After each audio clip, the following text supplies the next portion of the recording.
Hello everyone, and welcome to another edition of All About the Cars of Gran Turismo 7. In this video, we're going to learn all about the 1973 Nissan Skyline 2000 GT-R KPGC110. Now, this car is only available for purchase at the legendary dealer, and it costs 542,000 credits to purchase. Now, if you aren't familiar with the legendary dealer on Gran Turismo 7, it rotates cars in and out of the dealership every day, so this car may or may not be available for you to purchase at the time that you watch this video, but it will eventually be available for purchase again in the near future. So be sure to check back and check for its availability. So I'm going to click on this car, and we'll go over some of its specs to get started. First, this car comes stock with 386.53 performance points. It has an FR drivetrain, meaning that the engine is situated at the front of the vehicle and the rear wheels drive the car. The maximum stock power is 157 horsepower at 7,000 RPM. The car weighs just over 2,500 pounds and the engine is naturally aspirated.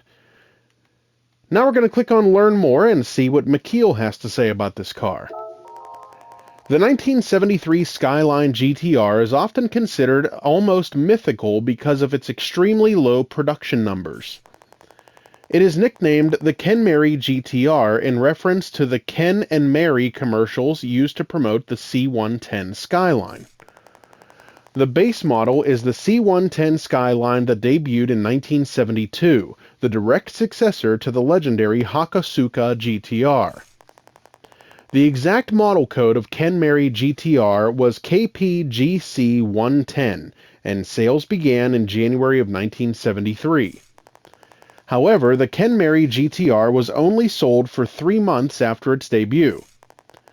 The emissions regulations introduced at the time stopped the production of high-performance cars like the GT-R. It is said that only around 200 cars were produced in the 3 months that it was available. In order to focus on environmental issues like exhaust emissions, Nissan also stopped its motorsports activities. And because of this, not only did this GT-R have a short lifespan, it never had a chance to prove itself in racing, which was an important part of the Skyline mystique. As a result, this model is considered the unicorn of GT-Rs and is highly prized by collectors around the world. Well, that's everything we can learn about this car from the legendary dealer, so we're going to back out to the main menu now. And we're going to go to the garage where I'll get into this car and we'll learn some more about it. Here at the garage, I'm going to click on Change Car. We'll go down to N for Nissan. And then we just have to find it in my sea of Nissans that I have here. And that is not it. That is it. Okay, I'm going to click on this car. We'll listen to its startup sound and then we'll learn some more about it.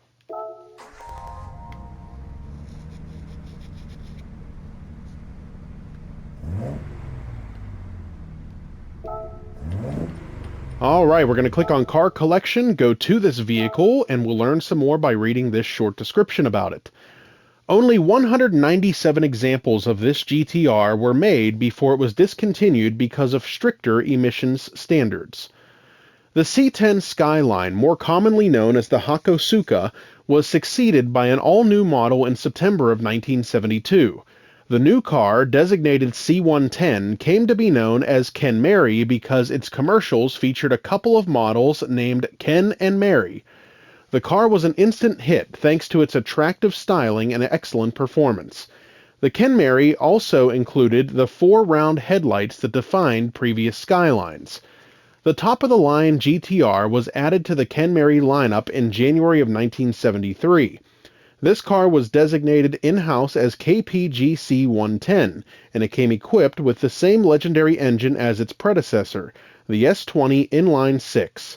Output remained at 157.8 horsepower and 130.2 foot-pound of torque, as did the front strut and rear semi-trailing arm suspension, but the new 4-wheel disc brakes were an improvement over the previous model. The car's dimensions were 175.6 inches in overall length, with a width of 66.7 inches and height of 54.3 inches. Not much different than the Hakosuka.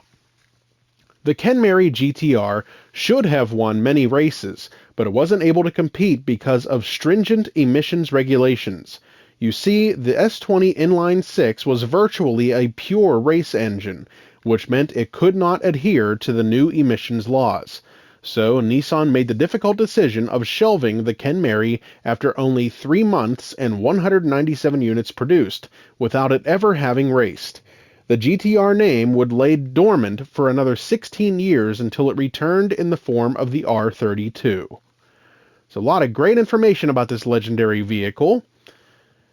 Now we're going to back out to the main menu once again, and we're going to stop at the cafe, and we'll see if anybody is here to talk to us about this particular car.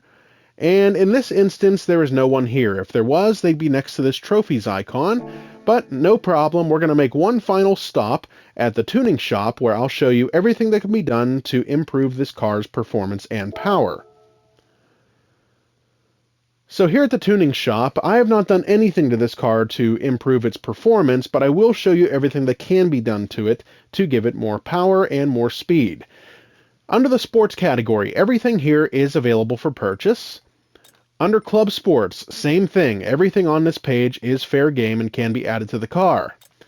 Under Semi-Racing, with the exception of a supercharger and sports intercooler, everything else is available for purchase. And under the racing category, you cannot add an anti-lag system, high-end torque supercharger, torque vectoring center differential, fourth stage weight reduction, or active LSD controller, but everything else on this page is available for purchase and can be added to this Nissan Skyline, including the racing intercooler. Alright, so there's a lot that you can do to improve this car's performance by upgrading it here at the tuning shop, and you can do so to your desire. That's everything we can learn about this car from Gran Turismo 7. I hope you enjoyed the video, and I hope it helped you to determine whether or not you'd like to add this car to your collection.